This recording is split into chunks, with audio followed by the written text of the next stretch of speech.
She stood on the prairie when the world was quiet enough to listen. Not the silence of emptiness, but the silence that breathes. The kind that hums beneath the grass, that waits inside the wind.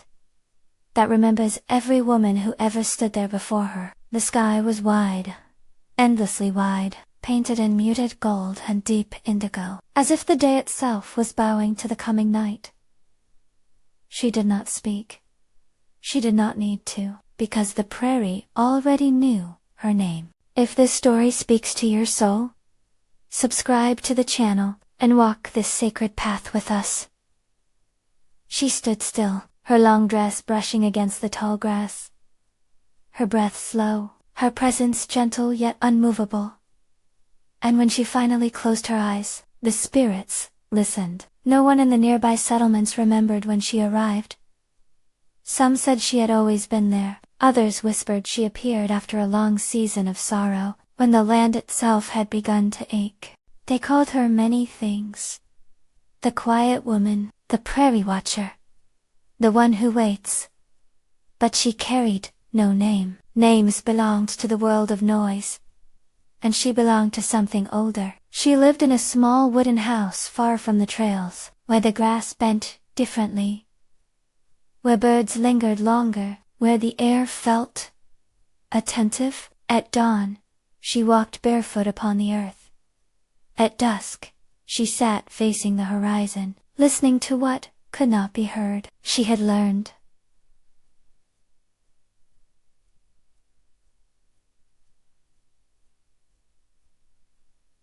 Long ago, that the prairie speaks only to those who do not interrupt. The wind was her first teacher. It told her when change was coming. When grief passed through the land like a shadow, when unseen footsteps crossed the grass at night, the stars were her second teacher. They taught her patience. They reminded her that time does not hurry, that everything sacred unfolds when it is ready. And the earth.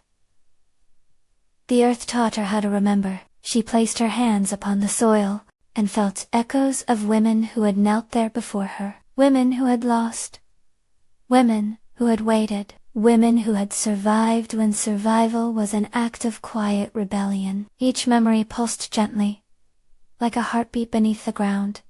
She was never alone. They did not appear as ghosts.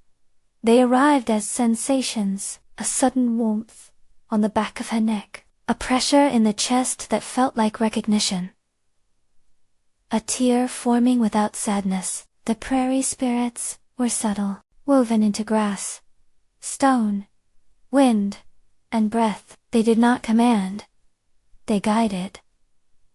When she walked too far into sorrow, the wind shifted.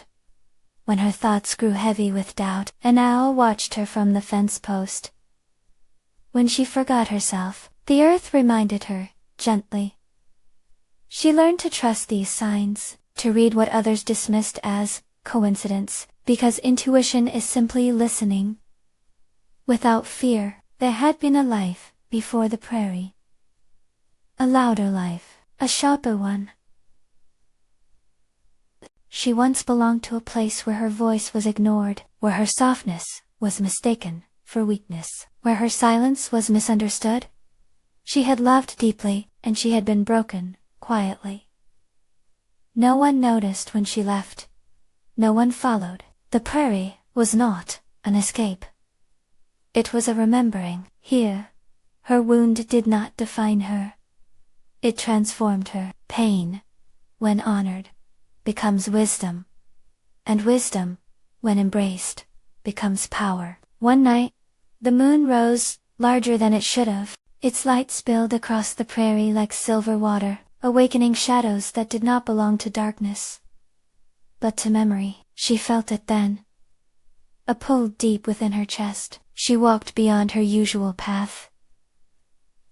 Past the old stones, past the place where the grass whispered warnings. She stopped at the center of the open land. And she knelt. The earth was warm. The wind circled her slowly.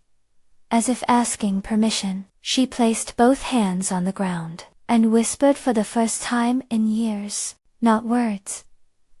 A feeling. A a letting go, and the prairie answered. The air thickened with presence. Not overwhelming, not frightening. Diverento. She felt the line of women behind her, those who had stood alone. Those who had endured, silently. Those who had chosen intuition over permission. Their strength flowed through her like a slow river. Tears fell. Not from grief, but from recognition. She was not meant to disappear. She was meant to stand. And so, she did. After that night, the land changed around her. People who passed nearby felt calmer without knowing why. Animals rested closer to her home. Dreams grew vivid for those who slept under the open sky. She had become a threshold. Between seen and unseen. Between past and becoming. She spoke rarely, but when she did, her words settled deeply. Because truth spoken slowly travels farther. Seasons turned. Her hair silvered softly, like frost at dawn, yet her presence remained unwavering. She understood now. Power does not announce itself. It waits, it listens, it stands. And the prairie remembered her, just as she had remembered it. Some say, she is gone now. Others say, she is still there, standing at the edge of the tall grass. When the wind moves differently. If you ever find yourself alone on a quiet prairie, and you feel watched, not with fear, but with care, do not turn away. Stand still. Listen, because the spirits are always listening, and so is she. If this story speaks to your soul, subscribe to the channel, and continue walking this sacred path with us.